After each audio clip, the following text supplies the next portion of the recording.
are here in Rabat at the Al Madina Stadium. My boys nation of Cameroon just came through with a massive 2-1 victory over South Africa. An extremely tough round of 16 match that has the indomitable Lions headed to the quarterfinals playing the host nation of Morocco. But before we get to that, how are you feeling, sir? Let's talk about the game. I'm feeling indomitable. Indomitable is the word of the day. Indomitable means that you cannot be dominant. It means no one can beat you. That is Cameroon. No one can beat us. 5 AFCONs. We showed it here against South Africa. And South Africa's not an easy team to beat. Not an easy team at all. And they showed it at times on the field. I don't think they had the best game. I do think it wasn't the toughest performance from South Africa. And I think the South Africans will be disappointed in the performance they gave, honestly. Sure. However, I am over the moon. I am super, super happy. Super happy. For sure. Of course, speaking of being super happy, we got to talk about the goals in the match. We were a little bit late because we came from the Morocco game, but we did not miss that first goal. A beautiful header by Chamadeu, giving you the lead about midway through the first half. Towering line of a header. Tell me your thoughts on it. No, I think that's the strength of Cameroon. One of the taller teams in the tournament, one of the more physically imposing teams. When Cameroon doesn't have the ball, I think teams are actually kind of scared to keep the ball at their feet because you're going to get bunched like, hey. Yeah, hey. For sure.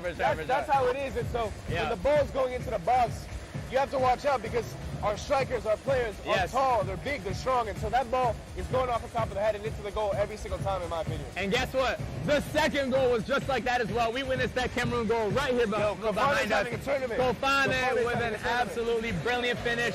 Made it 2-0. It felt like it was beyond the game for South Africa at that point. But tell me about that goal. Another really good assist as well. No, I think, first of all, Kofane is in a moment of extreme confidence.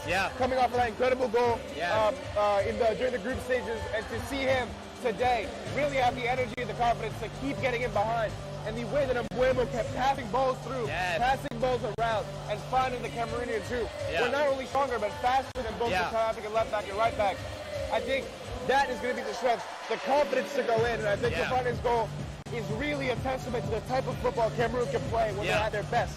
100%. And speaking of goals for Cameroon, we can't not talk about the greatest African striker of all time, Samuel Eto'o. Once again, made an appearance at a Cameroon match. We saw him on the Jumbotron. We saw him in person with our own eyes right over there at the last Cameroon game here as well. I mean, let's talk about it, man. How are we feeling? No, I think for Cameroonians watching of the diaspora in the U.S., for anyone who's ever criticized Eto'o, I understand why. I understand why there's criticism of Eto'o. I understand why going into this tournament, a lot of Cameroonians were a little bit worried because there was some issues with the federation. We weren't sure who was really in charge. But I'll say this as a Cameroonian who just has watched Cameroon play in the African Cup of Nations. It's been a long time since I've seen Cameroon look this cohesive, look this happy, and this much belief. So, where does that come from? It comes from having a leader in Cameroon who can say, hey, listen to me. I am Samuel Eto'o, you will do what I say. 100%. When you have one person who's able to control from top to bottom, 100%, who really does care about the federation, because Eto'o cares. He does care. Say what you want about Eto'o, he cares. When the one leader cares from top to bottom, and he's organizing everything the way he's doing right now, that's when success happens. So that's success right there. 100%. And I also think he really symbolizes a lot of belief, not just for these players, but for this country. He's been the shining representation of Cameroon to the entire world. The standard of excellence. So for him to still be involved with the federation, still be involved with the team, and then be at every single match supporting them, I think it's a huge thing for the federation. And yeah, man, so it's just a big shout out to Samuel Eto'o being part of this. And once again, the current Cameroon national team, I personally don't think would be at the status that they're at now without a guy like Samuel Eto'o. So all credit to him. For those who don't remember, once again, a back-to-back treble winner. But speaking of Cameroon, next up they play Morocco. So we have to get into Morocco versus Tanzania, which we saw at the other stadium in Rabat, at the Moulay Prince Abdullah Stadium, of another attendance of 65,000 people. But Morocco did get the big win. It was tight at times. It was nervy at times, but 1-0 over Tanzania. Listen, I'm not super impressed. I know you're not. I'm not super impressed. I think they're getting it done. Yeah, absolutely, but you have to do a little bit better, in my opinion, against Tanzania in a home stadium. You're hosting AFCON. It cannot take you that long to get that first goal. And let's be honest, Tanzania missed a couple open goals. They did. But speaking of goals, Brahim Díaz is the one who actually scored the goal. That is now 4 goals in 4 games for Brahim Díaz. He is cooking. I'm a Real Madrid fan. A la Madrid. clear player of the tournament as of now, clear favorite for the Golden Ball, and he's also the first Moroccan player to ever score 4 goals in a single AFCON tournament. So history made by him once again, and not just the goal, but the celebration supporting Onahi, who's out injured as well. So it's definitely a huge moment for Morocco. They got the win, but we got to talk about the guy who's missing as well. Yeah, I think it's tough because for Morocco, what Morocco needs is cohesion. Yeah. And they kind of continue to lose cohesion. Yeah. That's the issue. And so what I'm curious about is what happens when Morocco is able to put 2 or 3 matches together with the same starting players. Can we see that? Can they stay healthy? Can they give us that? That's what we need to see from Morocco. 100%. Nonetheless, Morocco, it's been ugly, it's been weird, it's been odd. First game against Comoros was pretty difficult. They had their tough draw against Mali as well, but nonetheless, they got the win today, and for me, as a host nation, as anyone winning these tournaments, it's about progressing. If we're going to talk about Mali and all their struggles with draw, tie to advance, we can't be mad at Morocco winning with narrow victories, even if not the biggest opponent. You know, nonetheless, it is what it is. But we do have to get into some other matches as well. We have Egypt coming up, playing Benin. They came off 7 points, and the only game that they drew was when resting their starters. So, thoughts on Salah and the boys on the other side of North Africa? I think what we're going to see from the boys in North Africa is a moment where they have to kind of prove themselves, because what Tunisia did was kind of show that North Africa can be taken down. It's not automatic. It's not automatic. It's not just because we're playing in North Africa that North Africa will win. That's not automatic. So essentially, what we have to see is whether or not when Egypt takes on Benin, can they show that, hey, North Africa's here? Because Morocco didn't give us the best performance. Tunisia didn't give us the best performance. Tunisia was so can Morocco do so? So close once again, 100%. I mean, for me, Mohamed Salah has been one of the best players in the history of Africa. He's coming off, once again, the goal contribution record with the Premier League. And so because of that, I think he'll be able to get it done. Omar Marmoush has not been at best for City, but he has improved a bit with the Egyptian national team. Scored a very good goal in the first match. So as of now, I do have that faith in Egypt to get this win. Once again, shout out to Benin for even being here. Shout out to the growth of their football federation. But I don't think they really have any serious chance at beating Egypt. Could be tight, could be a little ugly, but I got to go with the Pharaohs for this one. I absolutely agree. I think Egypt has it. I think they need to show that they're able to do it, but I am not super worried about their chances at all. I think one of the key things that Egypt does have to take into account is not to underestimate Benin, though. It is because true. I do believe that when we watched that Tunisia game against Mali, what actually happened was underestimation. You cannot allow Benin to get into the game and kind of start to dig their claws in. Because in the African Cup of Nations, teams know how to defend. Teams are very willing to sit back. They're willing to organize too. And they're willing to wait. So, if a team like Benin gets 20, 30, 40, 50 minutes in and it's 0-0, that's when things start to get a little difficult. Other thing about the underdogs, what we say is that they're playing with house money. They're playing with house money, so they would 100% have no pressure on them. Absolutely nobody thinks that Benin is going to win. Nobody is expecting them as well. And when you're not battling the expectations of your nation or of the pressure of the media, I think that's a huge moment for you. But speaking of expectations and pressure of your national team, Gabon! This is one of the craziest stories. What is going on at Gabon? One of the craziest stories. Please break it down and please get out the press release as well. Unbelievable stuff in Gabon. We'll put the press release here. I believe the press release will be right on the screen. But I'll be able to translate it for you guys in English. Please. So, to give you guys context for what happened, the Gabon national team, they lost all 3 of their games in the group stages, right? What ended up happening was that the Gabonese government dissolved football in Gabon. So essentially, how do you do that? They don't play football in Gabon anymore. No more football in Gabon. Unreal. I'll explain what the press release says. Yes. Official statement. Get it. In view of the disgraceful performance of the Panthers during the Total Energies Africa Cup of Nations Morocco 2025, and considering the multiple effects contrary to the values of ethics and exemplary conduct promoted by the Fifth Republic, the government decides the dissolution of technical staff, the suspension of the national team until further notice, and the sidelining of players Bruno Ekwelemanga and Pierre-Emerick Aubameyang. Furthermore, the Gabonese government requests that the Gabonese Football Federation assumes responsibility. I've never seen anything like this. I've never seen anything like this, and to me, this is the most extreme overreaction I have ever seen from a national government towards a footballing federation. Gabon has completely outperformed their talent for the most part of their history in this last 20-year period with Pierre-Emerick Aubameyang, who gave up everything to not play for France and decided to play for the nationality of his father and come back to Gabon, and was the first main diaspora guy to do so. So to also remove him from the situation when he's coming back from injury has been everything for them, the captain. To me, it makes no sense. Huge overreaction. Obviously, they did fail terribly at this tournament, but you can't do that. That is way too dramatic for me. That's a lot. I mean, he's a national legend. It's too much, man. Too much. It's strange. It's strange. It's very strange. I can't imagine this with other nations and other 100%. legends. I mean, what Aubameyang represents to African football and to Gabonese football, there's no one like him.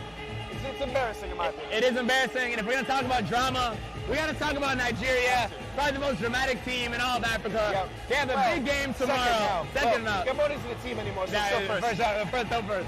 We will be at that match tomorrow, Nigeria versus Mozambique. We will be back in Fez for it. Nigeria did have a rocky but perfect start with the group stage. 3 games, 3 wins, 9 points from 9. You've been doubting them heavily. What are your thoughts on this one? I don't know. I think we saw Mozambique play as well against you. We saw Mozambique play, and Mozambique is not an easy team to beat. Yeah. They're confident. They're willing to shoot from far. I think, however, Nigeria has enough quality, enough talent, and they've spent now enough time together in this tournament to be able to dispatch a Mozambique comfortably. Yeah. They should. They should. They should. Keyword should. Yeah. What I'm looking for in this match is not only a win for Nigeria, but also a little bit of a better performance from Victor Osimhen. Yeah. I want to see him really step up and get into his full form heading into the quarterfinals. Once again, if Victor Osimhen cannot get up to maybe 5 goals in this competition, I don't see Nigeria winning. Ademola Lookman absolutely balling out. Incredible goals, phenomenal assists, dribbling every defender, picking the ball up on the right wing, the left wing centrally, coming deep to receive it. He's been their player of the tournament, but I need more from big man Vic with the famous mask on. I need him to take it off, throw it up, do a celebration. If he can't get to that, I don't think they win it. I do have faith in them going deep. I do have faith in Nigeria continuing to progress through this competition. But I think Osimhen being the main man up top, if he can't get those up to 5 goals in the tournament, I don't think they win it. Yeah. You know what worries me as well for Nigeria? I think they lack a little bit of speed defensively. And I think Mozambique is one of the fastest transitionary teams in the tournament. And I think what the game might end up looking like is Nigeria pressing and pressing and pressing. And that allows for a spark for Mozambique to go out of the field. Yeah. And Bassi, for me, is one of the slower defenders for Nigeria. He's tough. He's strong, he's big and tough. But I don't know how much ground he could cover quickly. Yeah. So that worries me for them. I think Nigeria has to keep an eye out for that counter. Yeah. We'll also have to see how it is from the coach of Nigeria as well. He's made a lot of questionable decisions in World Cup qualifying, both on the pitch and then off the pitch with his comments. I think he needs to get his tactics right, he needs to get his lineup right, and he needs to get his substitutions right. Once again, justice for Ejuke, who needs more time on that Nigerian wing. I think he's the type of guy who can come off and make a real difference off the bench for Nigeria as well. As the stadium music finally seems to have quieted. Wow. You do not know how loud it has been ringing in our ears, but we keep it going. The same way Nigeria keeps it going. They're asking us who we think is going to score tomorrow for Nigeria. I think Osimhen gets on the score sheet. Okay, he has to. I think, yes, he has to. He gets back in that form that I was just talking about. And Ademola Lookman, once again, I think he's going to score. He, to me, is probably maybe second for the Golden Ball right now, along with maybe tied with like a Riyad Mahrez. Obviously, I'm giving it to Brahim for now, who played his 4th game already, has his 4th goal in 4 games, leading the host nation. But Lookman, he's been incredible. So I think he's going to get a really nice performance again. And the thing about it, he's scoring great goals. And we saw it in person in the first match that they had in Fez. Really good goals. So I think he'll score a banger. I don't think he's going to get a little tap in. He might shimmy a couple defenders, rip it top bins. We'll be showing you the highlights, of course, exclusively on beIN Sports USA. Mozambique, I'll probably give Nigeria a 3-1 victory. We saw Mozambique score against your country early, too, in the match over in Agadir. And it was a banger of a goal as well. So Mozambique's not scared to shoot. I'll tell you that right now. I think Mozambique will at least get 1. And I think if Nigeria isn't careful, we could see an unfortunate 1-0 Mozambique win for the Nigerians. If they're not careful, that's not my prediction. But I can see a world based on how the tactics fall out with that happening. Nigeria does concede as well. I believe they were up 3-0 against Tunisia before winning 3-2. So kind of like you guys look so great. Then I don't want to say fell apart, but like you see the cracks in the team. I think Nigeria has that as well. Essentially, what it is it's a difference in the starters versus the substitutes. That's fair. That's what that creates. That's why. 100%. But it's really important to keep that focus because once you're going up against bigger competition as you move on, you really cannot miss out on that. But moving over back to Egypt versus Benin, it is now time for our predictions How are you feeling about this game? I'm going to give it to Egypt. I think it'll be an Egypt 2-1 win, though. Nothing crazy, nothing big. 2-1. Yeah. I think I'll go with something probably pretty similar for Egypt. I'm going to go 1-0. I think it's going to be a very narrow victory. As good as they are with those two guys up top, they're not super explosive. Yeah. And the way the midfield plays, I don't think they're creating a ton of chances. So I don't think they're going to have 18 shots on target, score 5 goals. I don't see that. Egypt, I see them as much more a very solid team with two guys up top who can finish the most important, biggest, and most difficult chances, like we saw in their very clutch 2-1 opening win, which came with 2 late goals. So I think we'll probably get a late second half, maybe 70, 75th minute. Probably Mohamed Salah goal. Might even just be a 1-0 penalty sort of thing. Similar to, I believe, their win over South Africa. So that's the type of game I expect from Egypt. I expect them to kind of trudge along this tournament, but I'm not expecting any big wins as of now. Woo! Egypt versus Senegal in the semis, if that happens, reuniting two very good friends, two very successful friends, Mohamed Salah, Sadio Mane. What happens if that happens? That's a Senegal win for me. Yeah. That's a Senegal win. They look really good, but we have to see what that looks like if Egypt can even get there. Let's not be too hasty. I agree. Benin is not, I mean, at the end of the day, yes, it has Egypt written all over it. Egypt has 2 big stars, but at the end of the day, that Egyptian full body is not incredibly star-studded. No. Yes, Salah is all the way up there, but the median average skill talent on that team is not light years away from Benin. No, Let's be honest. Let's be honest. It's not Egypt of the past that has the record. I believe 9 AFCONs it is. Or is it 7? I think it's 7. 7, excuse me. I didn't want to go too far past Cameroon We're coming. Yeah, I agree that. And that's kind of been the interesting narrative around Salah is why hasn't he won AFCON with the nation that has the most AFCONs? Well, the surrounding talent in his generation has not been the generations of before. They have not been the most talented team in Africa. He has made a couple finals. Speaking of Egypt-Senegal, he lost in that final to his teammate on penalties against Sadio Mane in Senegal 2022, I believe, when Senegal won that.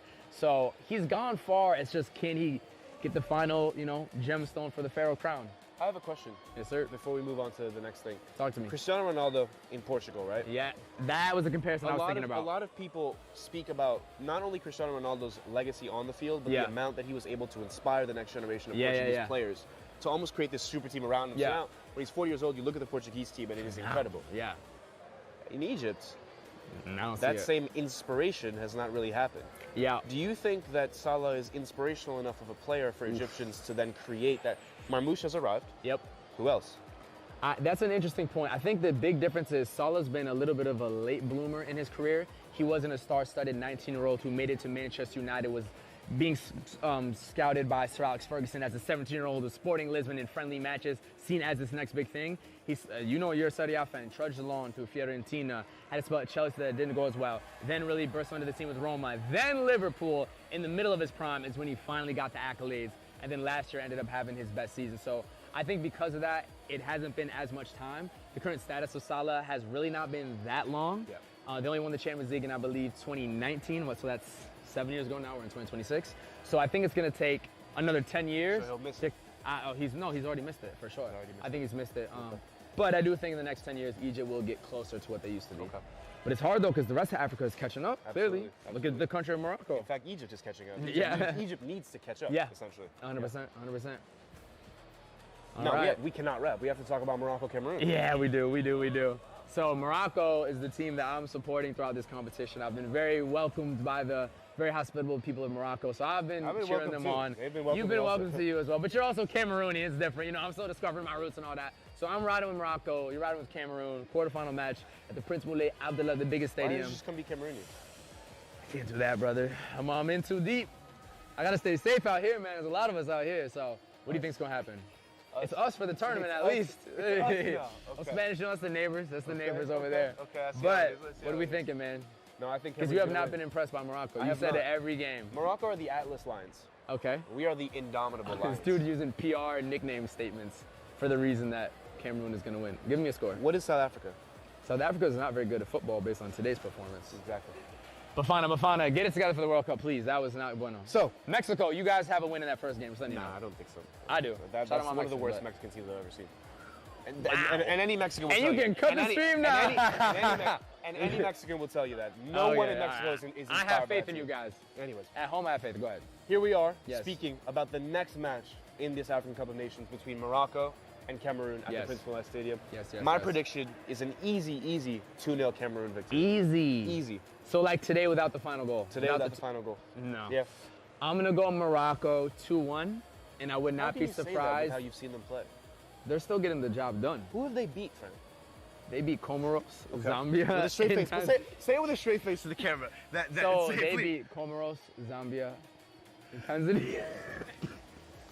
I'm only laughing because he's making me laugh. He knows how it is out here. Listen, it's a results-oriented business. They're getting the results, and they have the best player in the tournament, and the other best player in the tournament just returned from injury. The fans have been incredible. He's been hating on the fans a little bit because they have their phone lights out against the mighty Zambia, as you like to say. I'm not impressed. The fans are hype, No, man. of course, So you can imagine have what fun. happens when they Of course, actually play Cameroon, a I'm bigger curious. nation. So that's a good point. And I'm the curious. whistling, they boo everything. That's a good point. They boo everything. That's a good point. I'm really curious to see what it looks like in the Prince Moulay Stadium when Morocco is playing an opponent that they're actually worried about losing And to. maybe are defending for a good 10, 15 minutes. Are the fans going to rally behind the team? Are they going to get anxious? Because they're whistling 10 minutes in against Tanzania. Yeah. They're They do whistling boo a against lot. They Comoros. booed after the tie, I will say as well. So, and Hakimi has said, please stop whistling. They're whistling more. But sometimes the booing is more just because Tanzania has the ball. I don't think it's against their team. But that's what Hakimi said, stop. Yeah. Hakimi said stop. It might feel a little overly intense. And there's a little bit of an anxiety on the pitch and off the pitch with the fans. There's just that little bit of tension because Morocco's just never had these expectations. And you can feel it, but they're still getting through. Huge test against you guys. And if they do win that, I think they're quite poised to win the competition. But they very well could lose. Like, you're not wrong at all. You guys look good. We'll see. You're playing with house money, and you have a very talented team. We look really good today. And you have two of the better players on the pitch with Brahim Díaz and Carlos Baleba. Baleba, man of the match today, bossed it in midfield, and Buemo looked exceptional. He looked fitter than I thought, too. A little faster than I thought. Lots of great crosses on the left wing, but he's also dominating on the right wing. Another guy who can drift around like a Brahim Díaz. So we'll have to see what happens, but I'm going to go with Morocco 2-1. But guys, let us know. I mean, I'm super curious to see in the comments, in the messages, who will win, Morocco or Cameroon, based on how you guys have seen AFCON going. Let us know. And we, again, will be tomorrow in Fez for the Nigeria versus Mozambique match. You can catch that as well as Egypt versus Benin exclusively on beIN Sports USA, and we will tap in right after the final match once again. Everybody, please have a great night, and we'll talk to you next time. Bye, Peace. Guys. Bye.